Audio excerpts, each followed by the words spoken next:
వాస్తవంగా అకస్మాత్తుగా యుద్ధం ప్రారంభం కావడానికి కారణం ఏంటంటే అమెరికా ఇరాన్ల మధ్య గత కొన్ని రోజుల నుండి చర్చలు జరుగుతున్నాయి. అది ఖతార్లో జరిగినాయి, ఇద్దరికి తటస్థ ప్లాట్ఫామ్లో చాలా చోట్ల జరిగినాయి. తాజాగా జరిగినటువంటి చర్చల్లో అణుబాంబుల వ్యవహారాన్ని పక్కన పెట్టి చర్చిద్దాం, ముందు మీరు ఆంక్షలు ఎత్తేస్తే అప్పుడు మాట్లాడదామని ఇరాన్ అందట. ఈ విషయాన్ని అమెరికా అధ్యక్షుడు ట్రంప్కి అక్కడ ఉన్నటువంటి అధికారులు చెప్పడంతో వెంటనే అసలు ఇంకా మీరు చర్చ అనవసరం, యువతలకు వచ్చేయండి అని చెప్పారట. ఇంకా దాంతో ఇక చర్చించడం కూడా దండగా.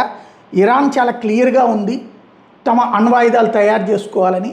అలా తయారు చేసుకుంటే కనుక అది ప్రమాదం అని చెప్పినా సరే, ఉగ్రవాద సంస్థల చేతికి వెళ్తాయని చెప్పినా సరే ఆ కంట్రోల్ మాకు తెలుసు, మేము సావరెన్ కంట్రీ అన్నటువంటి చెప్తోంది.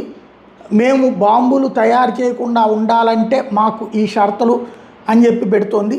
ఇరాన్ షరతులను అంగీకరించడానికి అమెరికా సిద్ధంగా లేదు అని ట్రంప్ తేల్చి చెప్తా వెంటనే ఇజ్రాయెల్ క్లియరెన్స్ ఇవ్వడంతోనే ఈ దాడి జరిగింది. అందుకే అమెరికా కూడా పార్టిసిపేట్ చేస్తుంది అన్నది కీ పాయింట్.